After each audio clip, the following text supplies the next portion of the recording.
Hello and welcome back to Game Embassy with Ambassador Gaming. I am one of your army of hosts, Ambassador Kevin.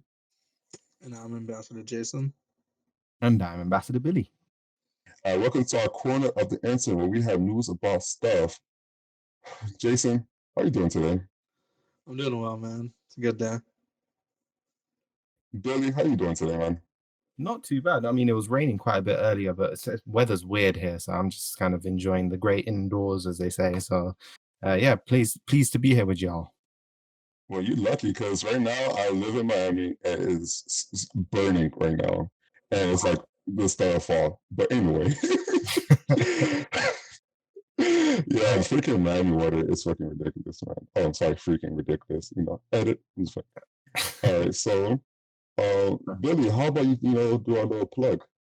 Sure. So we do have a nice little Patreon page where you can get some cool perks and goodies, like early access to shows, getting your comments, questions, and concerns read on the show, and exclusive content. So if you'd like to support the show and get some goodies, you can do so over there at patreon.com/ambassadors of gaming. It's super cheap, but the value is very, very high. So you'll get really good content from us and all that exclusive stuff. So what's not to like? So please do hop on over to that link and support. Yeah, like Mike is not here, but he need new shoes and I need a new computer. Serious business, man. Serious business. All right, so let's get into the updates, announcement, and other miscellaneous news. So the first news is there's rumors continuing of a new Batman game. WB Montreal game will now feature Kevin Conroy as Batman. Joe.ie has confirmed with Conroy. He said about coming back, and he said he is not coming back. That's not even a quote, but that's my quote. He also claimed he does not know why. For those who may not know, Conroy portrayed the Dark Knight in all three of the Rocksteady games, but not the one with W Montreal game, Batman Origin. He was not the Batman in that game. Interesting. To be honest, Batman Origins, I'm sorry to cut you off. Like, I did play again a little bit, and I did notice the voice actor was different, but I didn't care. He sounded pretty good as Batman. I didn't even know, I didn't really know that wasn't him. So he got away with it. Yeah, I mean the Origins game is. I mean they switched a few things around. They got the. I think Nolan North still does a Penguin, but the Joker's voiced by Troy Baker does it excellently, in my personal opinion, and Roger Craig Smith is Batman. But I always had a feeling that the Origins game was kind of trying to spawn its own little trajectory. So yeah, I mean it's obviously we all love Kevin Conroy as Batman. Like Kevin Conroy and Mark Hamill, that is the holy kind of duo of Batman animations and games and stuff. So it's different. I would say it's difficult. It just feels very, very different to see a game without them. But I think Roger Craig Smith and Troy Baker handled it pretty well. I've never played any of those games. Like I meant to, I just never got around to it. Well, Arkham Asylum and Arkham City was freaking amazing. I didn't play Arkham Knight. I don't know why. Like I even my brother, he lives at the time he was in Naples and I'm in the States. And he came down from like Naples, gave me Batman just so I could play like Arkham Knight. And I just didn't want to play it. I don't know why. I just like I'm okay. I'm okay. I don't like playing freaking Grand Theft Auto Batman where you like mostly on the vehicle, Yeah. All right, moving on. Call of Duty Mobile has a massive launch. The game has more than 35 million downloads across iOS and Android combined. Players are also cheating the system and playing the game on PC with a mouse and keyboard. Have you guys checked out the new Call of Duty Mobile game? All I gotta tell you is my brother is one of those PC players. He is one of those PC players who's lurking mobile players on his freaking keyboard and mouse. Oh my goodness. It's not that bad. I've put a lot of time into it. I'm not gonna lie. It's legitimately Call of Duty in your hands. It's pretty cool. I think mobile gaming's in a good place right now. It's not a pay to win game. I'm not seeing pay to win with it. And it's a lot of fun. The controller support should be coming back. I know they had the controller support in the beta for it. It should be coming back pretty soon. But yeah, I mean that seems like a solid game for me. Yeah, I mean, Families of Gaming, Robert, he posted a video of I guess they're recycling the maps. You know that map that was in I think Modern Warfare 2 when you're on the boat? No, I think it was Black Ops 2. What was that map called? I forgot. I think it's called a hijack. I'm Yep, like, oh snap, hijack. that's in this game. Like, I was thinking about downloading the game, but me when it comes to mobile gaming, if something's that addicting, I try not to play it, especially now on my phone, because I'm on my phone a lot. So things are addicting, like League of Legends, like literally, like I download League of Legends on my PC, and I noticed I would see a full call in the morning, I literally just uninstall it. Like I have a life, like I'm a manager. I can't do this, you know. So that And I means feel like you're not gonna get League of Legends Mobile when it comes out then? how do I'm staying far away from that thing, man. So Yeah. somebody called me mobile. I see everyone keep playing it. I'm like, oh my goodness, like I love Hijack, I love like the old Call of Duty. And I was like, I didn't even download it. Like I cannot. Like I know I'm gonna lose my soul. Yeah, I mean, this is probably one of the reasons why it's so successful because, I mean, mobile gaming in general, it's such a juicy market. Like almost everyone on this planet owns to some degree some kind of mobile device, unless you're obviously in a part of the world where technology doesn't really get there. But generally speaking, like it is such a huge market. If you take an IP that is already successful or more or less successful and you put it on mobile, like you're gonna that's a recipe for success right there. Obviously, the game being good also takes it further, but I think as far as I'm seeing in terms of impressions from like friends and people that I know that are playing the game, they're pretty stoked about it. Yeah, Mm-mm. it's pretty good, man. I mean, they're doing better things with mobile gaming. I mean, there are those bad ones, but the good ones that come through, it's worth it. Right. It really is. Right. But anyway, moving on to a bit more news here, a bit more of an update here, actually. Frogwares continues to deal with the delistings of its games. So, as we discussed previously, developer Frogwares has almost all of their games delisted. The developer is offering a digital behind the scenes booklet for free to those who own the only game that hasn't been delisted, which is Sherlock Holmes Crimes and Punishment on Steam. So this is basically I wouldn't say ongoing, but I saw something about this on Twitter where it's like the publisher is, I don't know, forcing the studio to do this again. The studio kind of taking the ownership of the games from the studio that developed them, and now there's this whole thing going on where the studio is obviously in uproar about it, and rightly so. You put all your time into developing a game, and suddenly the ability to kind of keep it pushing for players is taken away from you. So it's kind of sad. I thought the Sherlock Holmes games personally were quite kind of solid, like niche game. Like they filled a niche which was quite good for the game itself. But yeah, what you guys thoughts? Did you guys ever play any of the Sherlock Holmes games, or were you interested in it? Or I have not, and I don't even know who Frogware is at all. Not even a little bit. Like, please tell me what other games they make. I've seen the Sherlock Holmes games like on sale constantly, through Xbox and PC.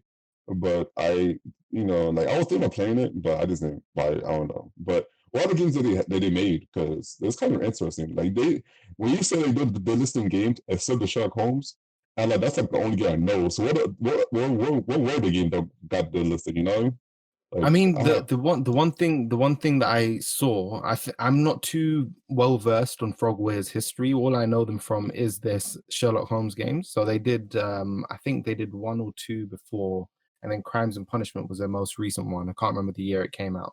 Um, but yeah, I mean, they're great games. They weren't ever supposed to be like these big AAA blockbusters. They kind of are made for kind of a cult following who really like the character Sherlock Holmes or are really into those kind of crime scene investigation type games. They're kind of in the vein of LA Noir, right? So Mm, I mean, it's just one of those things, I guess. Money makes the mayor go, right? So I'm sure Yeah. there's some kind of financial um kind of influence here somewhere from some angle, probably from the eh, publishers saying, okay, the games aren't making enough money, we need to cut our losses and get rid of it. But then the studio's like, hold on a minute, this is our IP, we should have the right over this. But then that's just how it goes, I guess, in the industry nowadays. like if they had like probably like Benedict Cumberbatch, I can't pronounce his name right now, as like as Sherlock, I probably would have bought it because I'm pretty sure the game, especially Crimes and Punishment, came out around I think season 3 of Sherlock Holmes, the new one, Yeah, around that time. and Yeah. Yeah. and yeah, like I remember that's why I know like this game came out, and I'm like, man, this ain't Benedict. Like I don't play this game. Yeah. He's amazing. Like, he's amazing, Oh yeah. He Sherlock. is. Like that show is amazing. Oh my He's a great goodness. actor. He's a great actor overall. Now people think he's freaking, like the Marvel character, but like no, he's Sherlock to me, okay? All right. So do you want to talk about this, Jason? Or you want to move on? I mean, like I've only watched the show. I've never really had any interest in the games. Show was great. It's disappointing for what's happening. You have to leave the chat. You have to leave the chat. I was playing. For what reason? I never played the game, but the show is great. You just said the show was great. I heard that opposite. I'm so sorry. Oh, I was gonna say because the show is great. I do like the show. I never had interest in the game. Kevin was about to say that's blasphemy, man. How dare you? Okay, our audience will not know what happened in pre-show banter, but you guys know why I didn't hear that correctly. Okay, you guys know the truth. Oh yeah. Oh, hold on, Yeah. give me like. You're good, man. Wow, actually, the freaking the document just disappeared on my phone. Give me like a second. I'm gonna continue on. So we're just I'm gonna have this as an edit. So Mike cut this part out because I literally had to reopen the document just now. Yeah, I clicked a flag on my local recording, so I think when I unclick it, it does a kind of it creates a time stamp between two markers. Oh, nice. Yes. I guess I could do the same thing, but oh well, it's too late now. All right, so I'm about to start back up. I'm gonna give me like 3, 2, 1, real quick. All right, 3, 2, 1. All right, so continue on. Bungie will release new non-Destiny franchises by 2025. With the influx of NetEase investment, Bungie is now working on multiple projects. I wonder what this project is going to be. Hopefully, it's a shooter, or maybe it's not a shooter. Maybe it's an RPG, like a straight up RPG with swords. Who knows? But Bungie with Destiny, I feel like Destiny, well, especially Destiny 1, which is kind of like a rocky start. Destiny is a great franchise. There's a lot of hate. Yeah, there's a lot of hate and all this stuff about Destiny, but Destiny's amazing. I already stopped playing Destiny because I already told you guys I don't want anything to take my soul. Because Destiny 1, I have 2,000 hours in Destiny 1. Oh, I know. The manager. So I kind of had to stop playing Destiny. And even like the new free-to-play update, I'm not going to play Destiny 2. Like anything that take my soul, I have to stay away from it. Like I know myself. Like once I press start and it's amazing, I am going to go crazy. Like I'm not going to eat. I'm not going to do anything. I'm just keep playing. I'm going to work late. Like no, I have to stop. Like when World Final Fantasy finally came to Xbox and it was on sale and I bought it, Mike knows I was on that game non-stop. Like I'm talking about, I basically 100% that game. Like I did everything in the game except for like probably like 12 trials, and only because I stopped. I did every single thing. I'm talking about every super dungeon. I raised my character to level 99. I wish I could raise it to 100, we cannot. I was like a weird number. I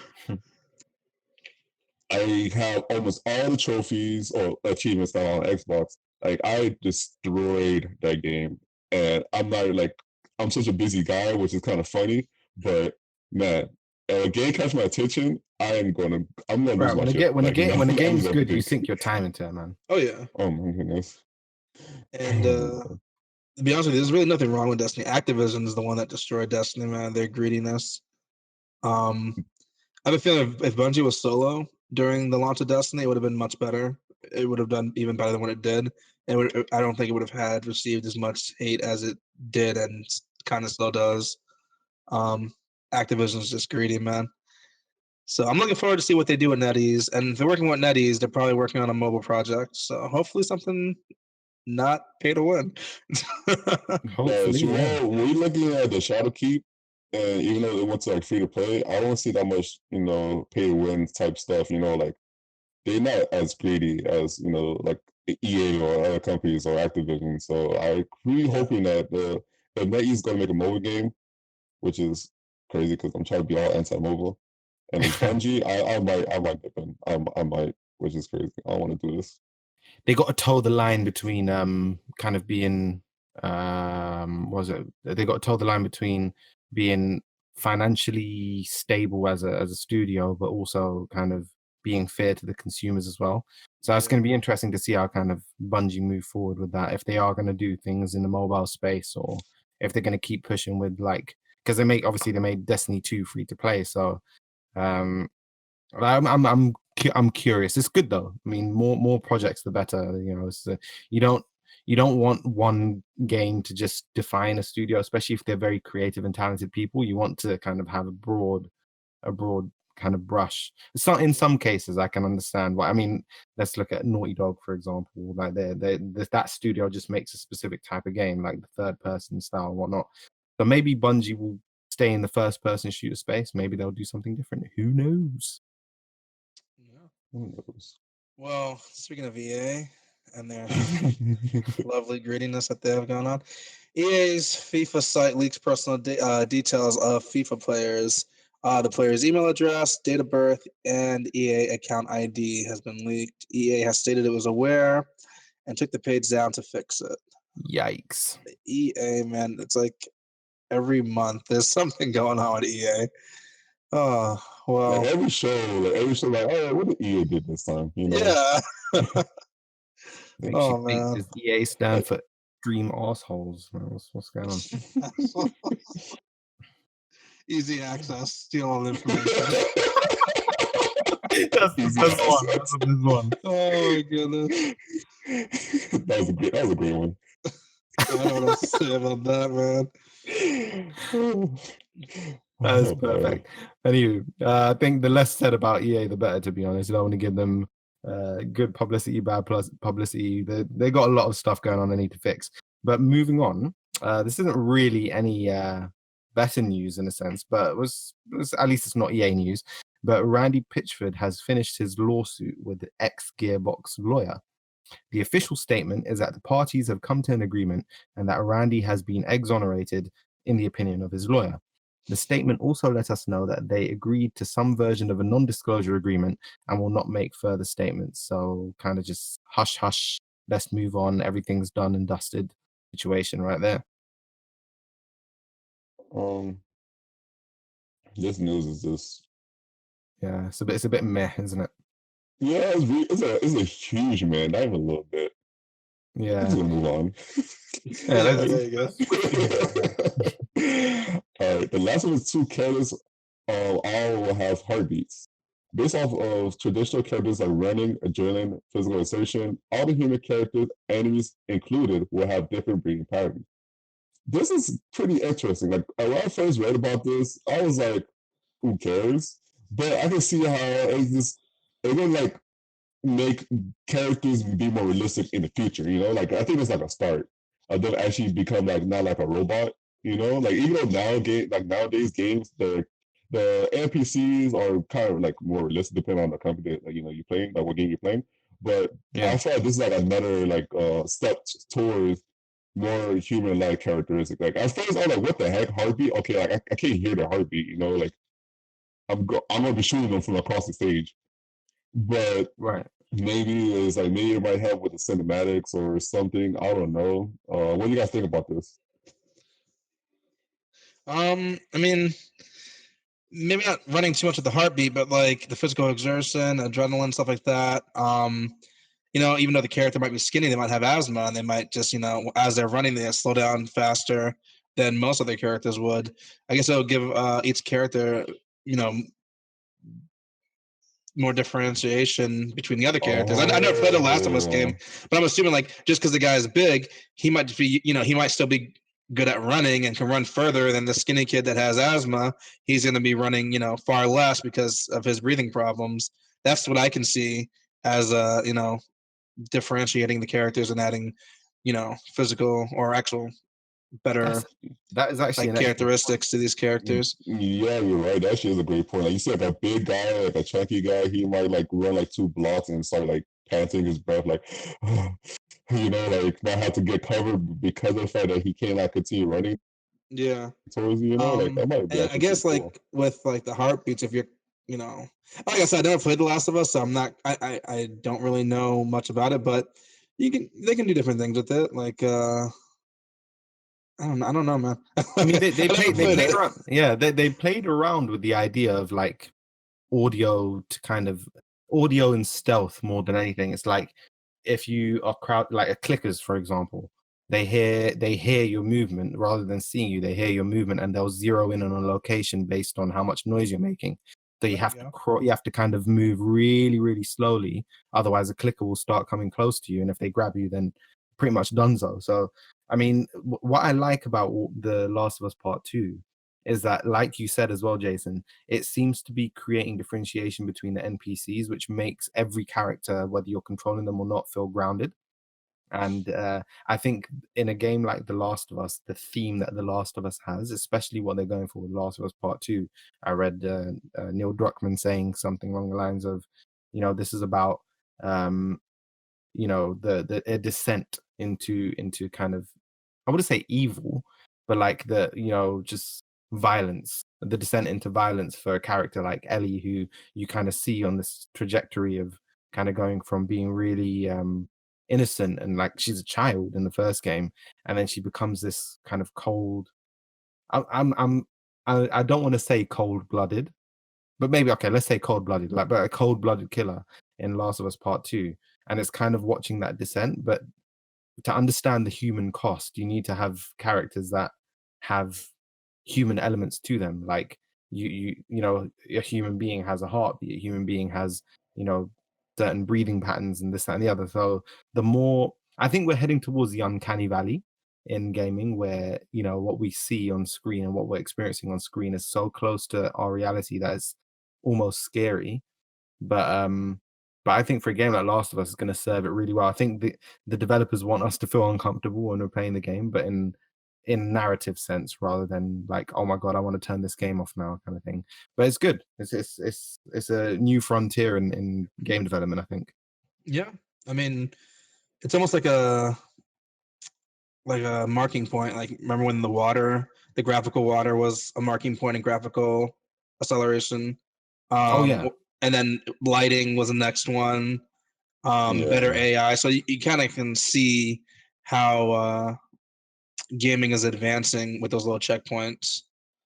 Oh yeah. I guess this can very well be, if they implement it very well, can be one of those major ones that other game studios start to implement. Absolutely. So moving on with that, we have Mario Maker 2, which is now allowing you to play online with friends. That's cool. Thank you, Nintendo. It's like 2019. Just adding. Here goes another Nintendo does online poorly segment. That's a small step in the right direction. Next time, let's do it at launch and not, months afterwards. Yeah. Well, at least they finally seeing that online is kind of important. Especially a game like Mario Maker 2. Like, come on, online that's like a perfect co-op game. Like, why would you not have online co-op? And they're still pushing the Nintendo app for voice communication. We have Overwatch coming out in 2 weeks on the Switch, and it's using just plug and play communication. You plug in a headset with a mic, and you can talk. So is Fortnite. They're doing that as well. And what's that other game? And I actually play it. Oh my gosh. Warframe was it? Thank you, Warframe. Wow. Plug and play. What's it? Headsets for audio. Thank you. Yes, thank you. But for those major games that you actually, not that you don't want to use it for those, but other games that would, be great for, like Mario Kart and Smash and all that, they're making you use that ridiculous app that no one's going to use. I don't know when they're going to learn, man.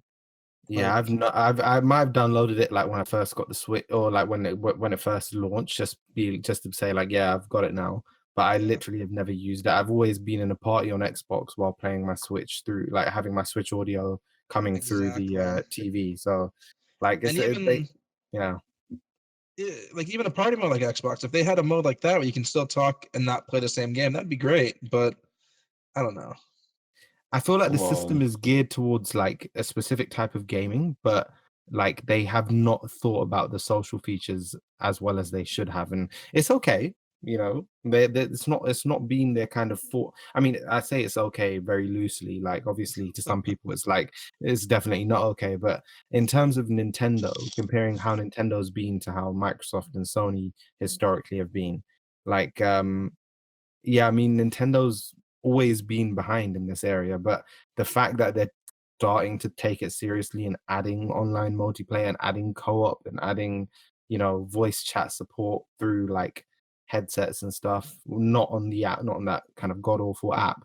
Um, like someone said, one of you said earlier, it's a step in the right direction. So more power to them, and I think the more encouragement we can give them, and kind of putting the anger as, oh, why did it take so long, Nintendo? But kind of put that to one side just for a bit. Like I mean, potentially whatever the next kind of iteration or next generation Nintendo console could be, it could be a completely different product to what we're used to from Nintendo. Yeah, that's very true. But moving on to some Counter-Strike news, we've got Counter-Strike adding X-ray scanners in France. Wow. The company announced that the X-ray scanner allows users to reveal the item. The first item you receive will be predetermined, the P250. Players will need to collect this to use the X-ray scanner again. Players will no longer be able to buy the unshown items. You will need to scan the item first, and then you can buy it directly, in quotes. It is a very complicated way to make loot boxes, technically not loot boxes. So it's like a way, from what I'm understanding from this, it's like a way for them to say, oh, you're not gambling because you kind of find out what's in the box before it opens, kind of thing. But that's interesting. What you guys' takes on that? I played Counter-Strike for many years, especially CS:GO. Yeah. And I made quite a bit of money off of items and such. So what I'm confused about is if I get a crate and I see it's like a gray item that I don't care for, I'm never going to open it. So I'm never going to spend the money to open it. So if I trade that crate to someone or I sell it, is it going to be that same item, or are they going to get a roll on it and get, a different item when they look at it through the X-ray scanner? Because I can see this as, I don't know, like if it's a gray like pistol and I'm never gonna open it, I'm like, oh well, let me just give this other guy, and the other guy's gonna get it, and it's gonna be the same gray pistol. Like, then we just have something in our inventory we're never gonna open. Yeah. Unless Yeah. unless what they're saying is you only get to view one item. Like if I have 10 loot crates, I can only view one item in one loot crate. I can't, then the other 9 I can't view until I open that one item. So I'm kind of confused on exactly how this works. But I mean, I guess it's a step in the right direction. To kind of make loot boxes, to kind Yeah, of change the It's whole not like a paradigm sidestep of to loot me, to boxes. be honest. it's kind of confusing. I need to elaborate on exactly how it's going to work. Like it's not a step forward, a step back, but it feel like a sidestep. Like Yeah, it's more like a sidestep. I don't know, man. It's blowing your mind right now. Like I don't know how to feel about I this. don't know what else to say about it. I mean, Yeah. like we've been dealing with loot boxes for so many years now, and in some games it's fun, in some games it's terrible. Right, but this is an interesting approach. I think it'll be fun to see how it kind of picks up steam. You get it? Because Valve made the game Steam. Yeah. But so yeah, it'll be interesting to see like if the idea kind of takes off and we see these kind of approaches in more games. But yeah, I mean, for now, I think my view is that let's see, and it's honestly surprised me that there's this new approach to it, but we'll see how it turns out, and hopefully it does shift kind of loot boxes in a direction where it should kind of be, rather than kind of just having loot boxes for the sake of, hey, spend money and get shit kind of thing. The thing about loot boxes, like, it's something that I don't think is gonna go away because companies are making so much money out of loot boxes, and even though it's very very controversial, it's That's like fine. I mean, like making money, that's what they're there to make money. But when it becomes bad is when it's like with EA and it's like, oh, here's, when it when it becomes pay to win, like as of right now, CS:GO it's all cosmetics. Overwatch is all cosmetics. Like, you know, you get these loot boxes, you open them, you don't open them. It's only going to be a skin. It's when it becomes the fact like, oh, here's like 9 different characters that are OP, and you can only get them through loot boxes, and the chance to get them is like 0.01%. That's when it becomes a problem. Yeah. Like Mario Kart. Wait, Like Mario Mario Kart has Mobile. box? Yeah, or loot pipes, and like the characters are locked behind them, and so are the carts and the gliders. So like Right. that's a pay to win one. Overwatch and CS:GO they're just skins and different appearances and stuff like that. So it's all cosmetic, so it's not pay to win. I like how Overwatch did it. Overwatch, like, yeah, there's loot boxes, but like you get loot boxes so much just by leveling up. You level up so easy in Overwatch, and you just do certain things like play like arcade mode. And you get like 3 loot boxes, like I think a week or Yeah. something like that. Like also just playing that. Like it's fine how Overwatch did it, but some of these companies, especially EA, was EA just they're like, all right, we'll just lock content, like actual gameplay content behind this And loot call box. it surprise That's mechanics. Surprise Mhm. mechanics. Oh my gosh. Head ass. And they're like, oh my god, why my son's going down again? Oh my goodness. Yeah. He will never learn. Yeah, but I'm actually surprised about the Mario Kart thing. 'Cause I played it for like 10 minutes and I was like, okay. It's Like a I hate fine game. Like it runs well and it's fun, but when they actually implement the multiplayer, like if you're sitting on, let's say it's a Yoshi track, so if you use Yoshi, you get the triple box. You get a chance at 3 items, which will get you the frenzy mode. And if you got Yoshi through a loot box and no one else has Yoshi, you have the advantage because now you're gonna get like frenzy mode and you also get more items and this, that, and the other. If you have the cart and the glider, you get the more point multiplier and stuff. Um, that's when it becomes like pay to win. So it all depends how they implement the multiplayer because the multiplayer is not implemented yet. So who knows? who knows? All right, so I'm going to continue on with the last update. Red Dead Redemption 2 is coming to PC on November 5th, which is pretty good news. Pretty, like I don't know why they didn't release, Red Dead Redemption 2 on PC when it launched on consoles. I felt like Rockstar just trying to make, people double dip because, consoles kind of limited like in frames per second and visual Yeah. quality, and PC you don't really have that problem. And even though it took them like forever and a half to release GTA 5 on PC, they did. And when Red Dead Redemption 2 was coming out, I really felt like they should have brought that to PC at least around the same time, and they didn't. They waited like a Yeah. whole year, which The is thing is, kind of Take Two, like the kind of publisher, they are they are very smart in how they deal with stuff like this. They treat it like a relay race, especially with the Rockstar's games. It's like the game will launch on console, it'll be on console for like a year, 2 years, 3 years, however many times, and then when the sales start slowing down, not really slowing down, but just decelerating a little bit. I don't know, slowing down. Let's say slowing down when it's not doing as well as say it did in the previous quarter. When the quarterly progress of the game starts kind of getting plateauing, then they're like, "Oh, let's add the PC version in now," and then suddenly we're going to get a new surge of gamers, this new surge of people buying our game. And it's true, a lot of the people are going to be double dipping because some people who play on Xbox and PlayStation, they also have a high-end PC, and they'll most certainly get the game on there as well, just because they want to say, "Oh, I've got it on all 3."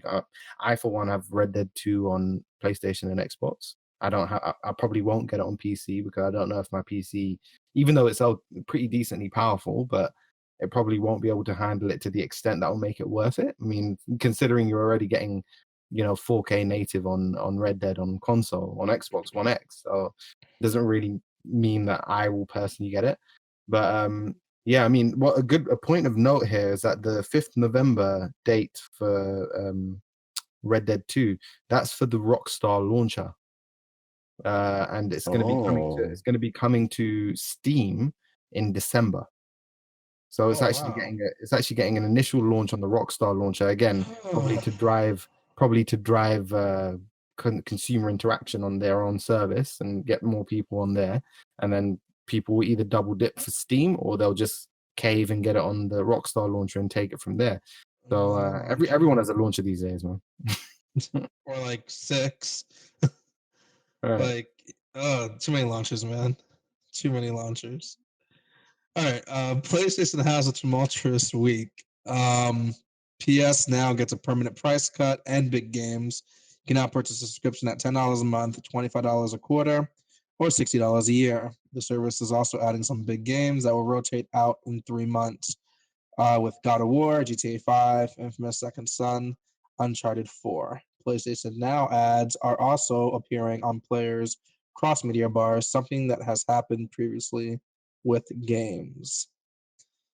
It's about time. I haven't touched my PlayStation Pro in many years. There's just nothing on there for me that brings me to play. That brings me to the console to play. I mean, like, and with this, I probably won't even use it myself. But I mean, that's great for people that are using PS Now. For PS fans, yeah. But I think for PS fans, it's great news because it's like they're basically competing with Xbox or Game Pass. Basically almost at the same pricing and all the good stuff. And Game Pass is amazing to me. Like that's Game probably like one of Pass the best things Xbox is amazing because now they also have it on PC and you can have it all bundled all together. All 3 things: Xbox Live, Game Pass on PC, and Game Pass on console. So it's significantly worth it compared Yeah. to. I guess I wouldn't compare it to this. I mean, if you only have a PlayStation, you only have a PlayStation. So, but I have both. I'm gonna just go with Xbox because then I also get it on my PC as well. Yeah. What's cool though, I guess, is the fact that the PlayStation 4 games you can download locally to your system if they're in PlayStation Now, but if you're playing on PlayStation, that is PlayStation 4. But like obviously PS3 games still need to be streamed over the internet. That's the main thing for me. Like, I mean, as you guys saw prior to the show starting, me suddenly getting disconnected. With internet like that, I don't think a service like this is made for me. It's great, again, like Kevin said, for Sony fans, and price cut is making it even more appealing to people that have got great infrastructure in their homes. But I don't think it would work too well in my personal environment. It'd just be way too janky, like halfway through playing a game, or like not even halfway, a quarter way through playing a game, like it will just, oh, sorry, you've lost connection to the internet. You can't play the game anymore. You streaming with this? This isn't a download service? Well, the PS4 games, you can download them locally because obviously it's available and da da da. But the PS3 games, if you're playing on PS4, the PS3 games are streamed, and if you're using PS Now on PC, then it's all streamed. It's run off a server farm somewhere, and you connect to it via the internet. I didn't know you can use PS Now on PC. But the whole streaming thing, man, like this is why I'm not getting Stadia. Like I did finally get faster internet. Yes, I'm now with Xfinity and I get like 264 megs down, but I have a data cap of a terabyte. So like streaming movies is bad enough as it is, but like to stream a game at 4K, like you're not gonna be able to play very long, and if you choose to, you're gonna go over your data cap very easily. That's why I don't know. Unless these ISPs work with the data caps and streaming services that like Stadia and now PlayStation Now or PS Now, I don't see it as being feasible. Yeah, I understand that completely because the data caps are going to kill the service. Like, that data caps alone can make it DOA. Like that's the honest truth. Like the idea of being able to stream. I mean, people, they game for hours on end. Like they don't drop in for an hour and then leave and then drop in for an hour like the next day and then leave. Like you are playing games for hours on end. And if this is a 4K 60 FPS experience, that is a lot. We're talking potentially gigabits of data that's being transferred every minute. So like this is, I mean, the infrastructure is nowhere near there to kind of support this kind of technology en masse. Unless the ISPs, they start making like a streaming plan, like Stadia works with, like, let's say Stadia worked with Comcast and said, okay, you have your internet plan, you're offering them I'm paying $74 a month for 256 megabytes down. Here's a $100 package, same speed but unlimited data, unlimited downloading, I wouldn't say download, I guess. Here, same package, $100 a month, and as long as you're streaming on Stadia, it doesn't affect your data cap. So I still have a terabyte data cap, but if I'm using Stadia to stream gaming, that doesn't dip into my data budget. You know what I mean? Yes, they have that in That'd the be UK as great. well, where it's like if you're using, say, BT Sport, for example, I don't know, like a certain app. If you're using that app and you're with a certain provider, let's say one company here is called EE. So if you're using EE and you're using this particular app, then EE covers the data for it, so you won't get charged for data. So that's a workable solution, I think. If they're like you're using Stadia, because we're aware that this is obviously going to be a problem if you hit your cap, we won't, like, you use Stadia is fine, you keep paying your bill as you normally do, but Stadia won't add towards it. But then you also have to factor in, like, that's the ISPs are going to be taking potentially taking a loss unless there's like a behind the scenes agreement between Google and the ISPs, where Google says, you know what, we're going to give you a monthly or annual kind of stipend to kind of cover the losses, or quote unquote cover the losses. Yeah, that could work, but I mean, like I said, like I just gave like a $25 increase on the bill. If you think about it, a lot of people would, like, if Stadia was advertising that we have a specific ISP plan, and they go and they sign up for it, I would probably say maybe like 20 to 30% of those users would actually play so much that it would it would use so much data. And like me per se, I play so many different kinds of games and my gaming time is already limited. I would still get that for when I do play. I'm at peace of mind, but I wouldn't be that one person that's putting 60 hours a week into a game on Stadia that over the course of a month is like 240 hours or something like that. So I wouldn't, specifically be adding to that huge amount of data being used, but they're still getting that extra money from me, and I'm at a peace of mind that when I do play, I don't have to worry about going over, kind of thing. So like it kind of balances out. What happened? There's a slight problem with that. Like you said if they have a deal with certain ISPs, but most ISPs, they're monopolize certain areas. Like in Florida, like in Miami, you only have Comcast and AT&T. Like it's streaming AT&T, that's it. There's no Verizon field. There's no other service. So what if Verizon have like a deal with Stadia, but no other company has that part, like that deal. So me being in Miami, I'm screwed because I'm gonna try to get this Google Stadia, but I'm stuck locked with Xfinity and AT&T. That's like literally the only two options you have down here. There's no other options. Yeah. So what if that becomes a issue as well? So that what the problem that raises then is, or the kind of question that raises is, it's either Google partners with every ISP, or they partner with no ISPs. Like that, because then if they're only partnering with one, then like you said, the monopoly of certain areas is going to be a huge problem. Like if Google partners with let's just say AT&T, but your area, like you said, what do you say is in your area? Comcast, right? Yeah, well, Xfinity and Comcast is the same thing. So I always switch between the two names. Right, yeah. So like whatever's mainly like covering your area, if that company hasn't kind of partnered with Google to kind of cover this stuff, then you're screwed on Stadia. But like another area will be absolutely fine. So it's weird. I'm still very confused as to how Google think it's going to be like a raving success. Not because I want it to fail, but I just don't know what made them think, oh my god, this is where we need to put a lot of money into, kind of thing. And we can't fool ourselves, and Google can't fool themselves either. This is a huge R&D on their part, like to kind of figure out how to get this working. So if it's not as successful as they think it's going to be, then it's not. It's going to be not going to be the prettiest of things, I think. Yeah, and like Google's right. This is the future, but we have to get the infrastructure ready, because this is. I mean, I love the idea of Google Stadia, but it just doesn't seem functional right now with data caps and with the uncertainty of its future.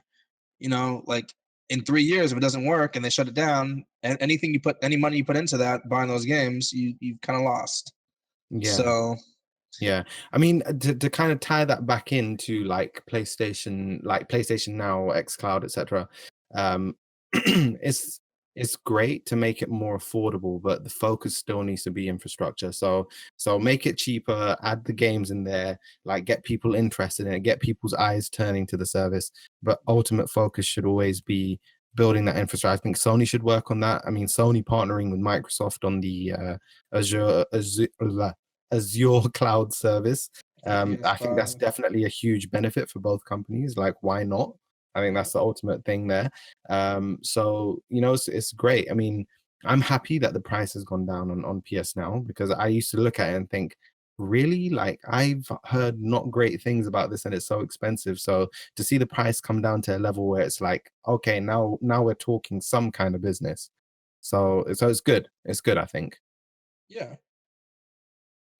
All right, so I guess we beat that news too. Well, actually, we didn't really talk about the ads, really, which I actually don't mind about the ads, the PlayStation Now ads being on the PlayStation home screen. Like, because I remember on the Xbox 360, near the end of that console life, Xbox started having ads at the bottom right. Yeah. It was just random ads. It wasn't even like ads towards Xbox part. Like, it would be some that would be like that. It would be some like literally completely, literally just advertisement, like freaking football or just update. It was really straight up ads on the console. So I went through that. And I didn't care. So the PS Now having, PlayStation having the own advertising towards their own service, I see people going crazy about it. I'm just thinking, yo, this their service, this their product. They can do whatever they want. You know what I mean? Like, it's not gonna affect me. Literally, just go over the ad and keep it moving. I understand it's like you press game file and the ad pops up, and you click on Last of Us, and before the game launched, and then the ad came up. Then that's different. They actually interfere in your gameplay. But if that's not the case, then they could do away with the ads. Like, I was going through like a lot of forums like Kotaku and all that stuff. Like, a few people was complaining about it last week, and I was like, this is really not that serious. It's really not. Yeah, but Kotaku do like making mountains out of molehills, don't they? Yeah, I remember 355 was going through like a similar situation because 355 was also having in-game ads towards their league. Like there'll be costumes and like cosmetics basically of like the 355 like World Cup and stuff like that, and people going crazy. I'm just like, it's not that serious. He's still gonna be uppercutting people. He's still gonna be. It's like, it's really not that serious. You know what I mean? Like, they just try to promote their stuff and their game, and that's it. It's their game, and they put in their own product. It's fine. Yeah. They promote their league. Yeah. People just like to complain a lot, so I'm going to move on with. This is actually pretty big news, and I'm still shocked to this day. So Sean Layden is no longer with the company, with PlayStation. In a tweet, the company announced that Layden was leaving the company, making many of us wonder why someone so prestigious will have such an unceremonious exit. The company did not make any official statement on why Layden has left the company. However, there seems to be some explanation we can see in these other stories. Him leaving PlayStation when PlayStation doing so well out of nowhere, it baffles me to this day. Like, it was just a complete random. Like, it wasn't like heartfelt or anything. Like, I'm pretty sure he didn't even tweet about it. He was like, all right, I'm out. Yeah, there was no previous indication that, oh, this is his last kind of thing, like, or this is the last time I come to this, and or I'm thinking about retiring or anything. Like, you felt when you saw Sean Layden that this guy is in it for the long haul. You never got the impression that he's kind of prepping up to leave or at any point. So that's the main thing that shocked me. I was like, hold on a minute, like, him? Why? Like, Just, why him? yeah, what I'm saying? It's like anyone else. And so I'm not saying people should get fired from a company, but I'm saying, like, if it was anyone else, like, underneath him, like, in terms of the hierarchy of the company, I'd be like, okay, it happens every now and then. Maybe there was a disagreement, whatever. But Sean Layden, like, I've read multiple articles that kind of say, and rightly so, he was the figurehead of a lot of what people saw about Sony. Like, people obviously see, they see, Yoshida, and for worldwide studios, you saw Layden and you thought, this guy has driven a lot of the, I wouldn't say driven the vision, because obviously it's down to the studios and what they come up with as well, but he kind of helped support a lot of these studios in making the masterpieces that we've enjoyed in recent years. So just to kind of suddenly, like, snap of the finger and he's gone, it's just, hold on a minute kind of thing. I'm gonna go on Twitter right now and see if the fake Yoshiro Twitter account made like any type of announcement towards that, because that's account is freaking hilarious. Right, that Kaz Hirai CEO. Yeah, that one. Oh my goodness. Yeah. But that's pretty much it to that news, or to that one. Jason, you want to talk anything about him, Leo? I mean, I was in here thinking maybe they did fire him, but maybe it was because he was in talks to another company, maybe about working for another company, and they found out and they just wanted to let him go. It's the only thing I can think of that would have happened. But I mean, did he have a reason to leave? That Sony's doing so well right now, at least. They're Yeah, bleeding I money. mean, and yeah, Sony was doing well. It just seems everything about the situation seems very sketchy. But like Kevin was saying at the end there, like there's a bit of an explanation in kind of other elements of what Sony's doing as a whole, or the direction that they're kind of moving in. They're kind of shifting their strategy. So I think, just to kind of dive into that a little bit, the shifting strategy for PlayStation. In an interview with Wired, Jim Ryan spoke on his strategy for PlayStation, and Ryan stated that he is aware that the success of PS4 doesn't mean that they will exceed with PS5. I think that means succeed. Okay, so that's an interesting point right there that he's saying. We'll talk about that in a minute. Ryan stated that he felt it was more important to show players that they are serious than speak on the topics. And then in an interview, he mentions that PS4 crossplay is now out of beta and should be available to all developers, something Layden had previously said. Ryan also spoke on the PS Now changes and his belief in streaming. Said this ties into the schism that may have happened with Layden, as he was announced to leave the company around the same time as this interview, and as the company announced the same person held his position in Japan is retiring. Ryan and Layden had very different stances on how PS Now and streaming would be used for PlayStation and distributing the games the company has on its platform. According to those at PlayStation, Layden and Ryan had large differences in their vision for the future of PlayStation. So, I mean, what the gist that we're getting from this is that, it was a difference in ideology probably between Layden and whoever his successor is, Jim Ryan. But also, it seems that they're not. I mean, I think a lot of it is PR, to be honest. Like, let's be real, fellas. A lot of it is PR, kind of covering it all up and dressing it up as if, we're not taking our lead for granted. We're not being reckless because we're in the lead, or we're not kind of being brutal or cutthroat because we're in the lead in the market. That, they're kind of dressing up in terms of the PR side of things.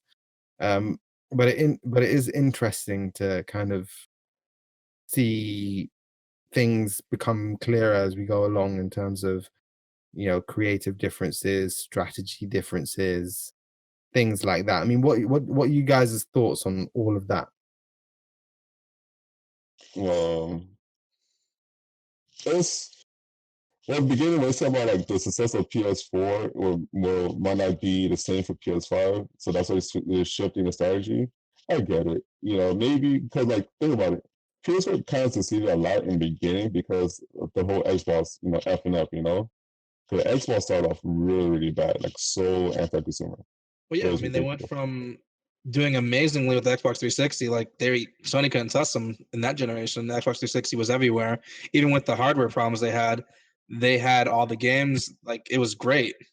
And then, you go into the Xbox One launch, and just even the E3 before the launch, all the talk about connecting all your multimedia together and online check-ins and such like that, and digital-only content, which, coming from a PC player, digital only is not a bad thing. But console players, they freak out about that. And they lost a lot of their audience with that. With just before the console even came, like, people were just like, screw it, I'm going to PlayStation. And PlayStation, I remember that E3 specifically, PlayStation completely just destroyed Xbox because whether they had that stuff written already or not, they just completely just called them out on stage on all their crap that they did that was poopy. And Yeah, here have to share a game. Here have to share a game with your friends. yeah, that was so funny. That was so funny. And then so Xbox had, they started at the bottom over here in this generation, and they've gotten better. They've gotten better for sure.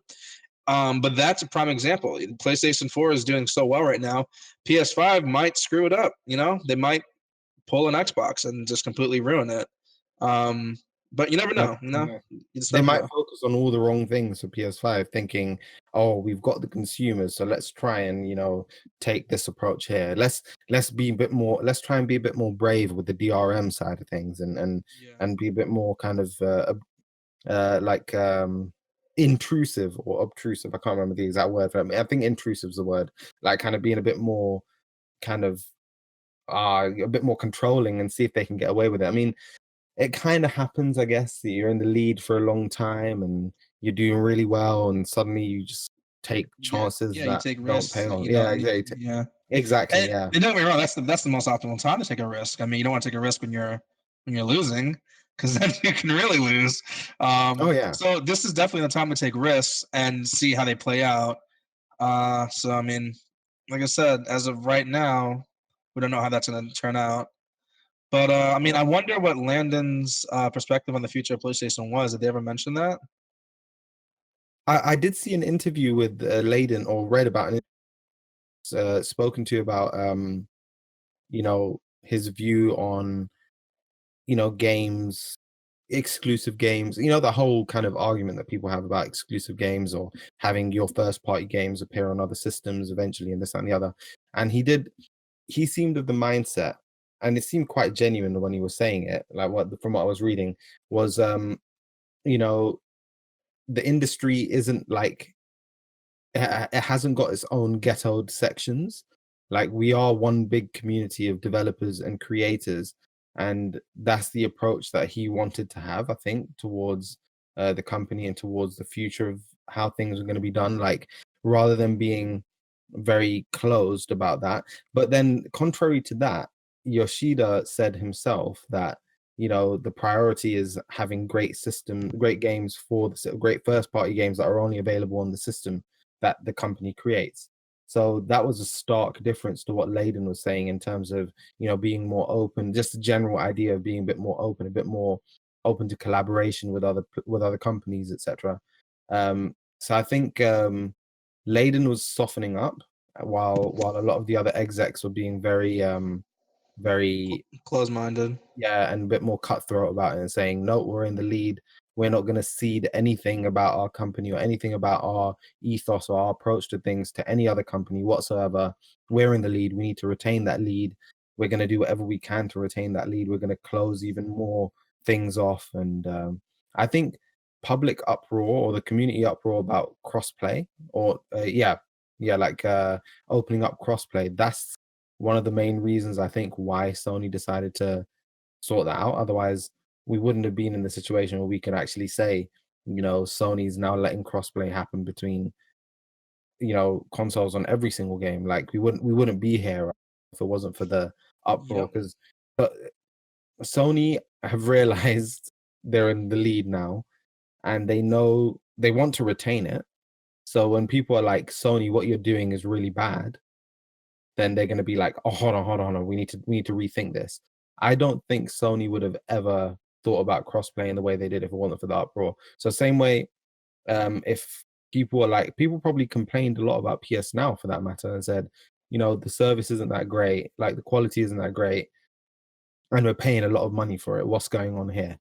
So then, when they saw the subscription levels going down and down and down, I think I even read somewhere there was like this whole thing that if Sony subscription on PS Now doesn't reach a certain level by the next quarter, then it's going to be deemed a failure for the company. Much in the vein of, say, the Vita or whatever other system or service that Sony's made, which is kind of scary when you think about it for Sony. Yeah, well, I mean, see what the future holds, I guess. See if what they want to go through with the PS5 actually works out. I know that console leak of the PS5 that happened a while back, that thing looked atrocious and disgusting. Oh no, that is a dev kit. Yeah. And I know the dev kits aren't always the prettiest thing, but That thing was ugly, man. That thing It's was like one pretty of those bad. fake ass consoles that you see. Oh, this is the PS6, and it's like they're all like a UFO and all that stuff. Like, no. But like a 1985 Chrysler, like it shows the bill or something. Like, I always hate looking at all those freaking fake consoles online. Like, I oh my god, like know. what's up with these people? They be so bored at home making But I this mean, atrocious. you can't blame them because I mean, look what Sony came out with, and with the PlayStation 3. Remember the controller that looked like a damn boomerang? When Oh I saw yeah, that at E3, I was like, "What the fuck is wrong with them? Like, what is this?" So you can't blame the concept, the people with their crazy concepts, because Sony did throw that out, and I'm glad that got changed before the PS3 release. But that was crazy, man. I actually want one now. Oh man, Boomerang controller. yeah, like like I'll be playing games and then like if I get mad at somebody, it's the Right. boomerang at them, The it boomerang catches in shot my screen. Oh my goodness. Oh, that's crazy. But that's basically it. Like the PlayStation, changing their strategies and stuff, that makes sense. They want to make sure like they continue being successful because the Sony brand as a whole is not in the best place, and PlayStation is literally like they're basically is the only that's keeping them afloat. So if they do lose the audience in next generation, we don't know what's gonna happen to Sony. Like they need to have PS5 needs to be successful, just how PS4 was. It needs to be successful. And I hope it is successful. Like even though like I'm not a PlayStation fan, not one bit. I own a PlayStation 4. I'm an Xbox fan, but I like competition at the end of the day. Yeah. And Agreed. Yeah. yeah, and I want them to be successful because I want to be successful. Xbox to be successful as well. Like I want them to like, because at the end of the day, competition makes it. It makes the gamers benefits from competition. Yep. Just like how PS now reduce their prices. I'm pretty sure they reduce the price because of Game Pass. Like because of that, and because of other things like Billy mentioned, like people not really buying it because there's that much value. But Game Pass is like $10 a month, and it's freaking amazing. And there's all these deals in Game Pass. Like competition benefits the consumers more than anything. So that Yep. being said, PlayStation do good. Xbox hopefully do good. Nintendo, just I don't know. Nintendo's like, I'm here. The Switch is amazing. It's an amazing console. I love my Switch.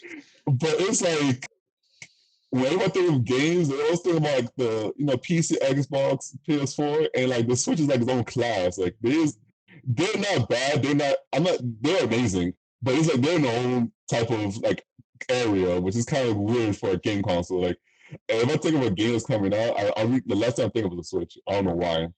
I actually Switch. think about the Switch first because I really love the portability. Like my friend's like, "Why are you gonna get Overwatch for the Switch?" I was like, "Cause I can play Overwatch anywhere now." I mean, like, granted, I wish my account would also transfer over and such, but it won't. But like, I'm planning on going to the Overwatch League games in March in Miami, and I could literally sit there, watch Overwatch League, and then in between the games, I can bring my Switch and play Overwatch on my Switch. Like, that's the dream right there, man. The Switch is amazing, but it's like, dude, I was trying to play Fortnite on the Switch, and maybe because I have bare hands, and the game looked like a PS2 game. Like people want to say that Fortnite is really cartoony. Fortnite is The problem amazing when on you're trying to play console. Fortnite, okay? All right, no, I'm not gonna lie. We gotta kick him out. My only beef with Fortnite is the building. I'm terrible at it. The gameplay, the artistic style, I love it. The art style, I love it. And everything about it, I love. I just hate the building. So that's the only way. That's the only reason I hate on the game.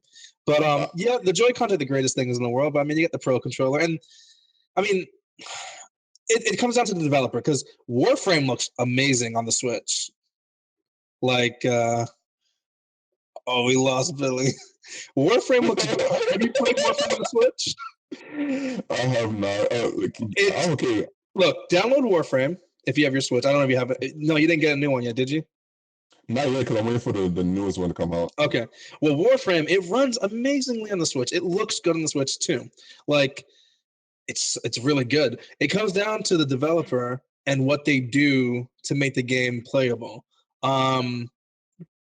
Skyrim looks fine on the Switch. Like when you hold it next to, like if I'm playing on the Switch and I hold it up next to my PC, yeah, you're gonna see differences. But when you're playing on the Switch and you're like, no one's comparing the screens, it looks fine on most games. Yeah. It comes down to developer. If they take the time to make it good for the Switch, it will be good for the Switch. Like take WWE or 2K for example. When they released WWE 2K, was it 18 or 9? I think it was 18, right? It ran like crap, and there was no reason for it to run like that when you have Warframe running like butter, man, and the graphics looking fine. It comes down to taking the time and not being lazy and porting over games or creating games in general correctly for the Switch, and that's what it comes down to. That's what I'm scared of because, like I said before, like people worry about the main console. Or I kept saying that Switch not main console. They worry about PS4, Xbox, and they just poured the games to the Switch and it's like a 50-50, Yep. Like look like the game with Bloodstain on the console is fine. On the Switch it ran horribly. They are addressing it. Like it's gonna be fixed in November, but it's still never been like that. Like they playing, they don't just release the game. I'm hopefully as they're developing, they're playing it. You know what I mean? But I don't see how they let that release come by without that patch already there, or like within the week. That patch isn't coming to fix it till November. But at least they're doing that, and not like 2K, which is sitting here on WWE 2K18, like what 2-3 years now, and the game still runs like crap. Oh man! Well, welcome back, Billy. I was actually practicing my British accent because we're about to close soon. And remember last time we talked in pregame show, and you disconnect. I got you. Like I got you, but you came back just in time. So I'm kind of mad. Like, I was so prepared. Like Jason was talking, and like in my head, I was like, "All right, I am Billy. I am Billy. I am Billy. I got this. Speak it, believe it, receive it." Like I got this. It's my time to shine. Like I was waiting for this moment. Like I was like, please internet, disconnect them, internet gods, please. All right, it did. I saw the message like, all right, I got this. All right, no one gonna know. No one ever notice. It's gone. Oh my god. But I think this pretty much wrap up the show. It was a pretty long show. Is there anything else you guys want to talk about? Billy, you didn't really miss much. We're just mostly just bantering about the Switch. Yeah, no, that's fine. Exhaustive. Never mind. The exhaustive list of news and updates and stuff. So I think we're Gucci. If you guys are good, and if you guys have any plugs, actually, I think now would be the perfect time. Well, we didn't officially start the Twitch channel, but we still have the hello. Yeah, you're good. Oh, you're good. Okay, now Mike got to cut that. So we still have our Twitch channel that is still in the works. It's twitch.tv/ambassador gaming. So far I'm the one that's actually using that account so far. Only streamed one time because I'm a lazy person. But but in the near future, when I settle down, and because I'm actually buying a condo, once I settle down to a condo, I will be focusing more on that channel and be promoting more. So if you guys want to start following that channel, it's twitch.tv/ ambassador gaming /Kevin. I'm just playing. It's not /Kevin. This is ambassador gaming. Awesome. So Billy, close it for us since we're not prepared because Mike is not here and I miss you, Mike. Well, I'm gonna close it down, but I'm not gonna do it in his accent because now I'm not prepared. I already turned off the British accent and I'm back to the Haitian accent. So all right, so goodbye, folks. Peace out. This is Ambassador Kevin. And Ambassador Jason. And we'll see you next time. Take care. Bye, guys.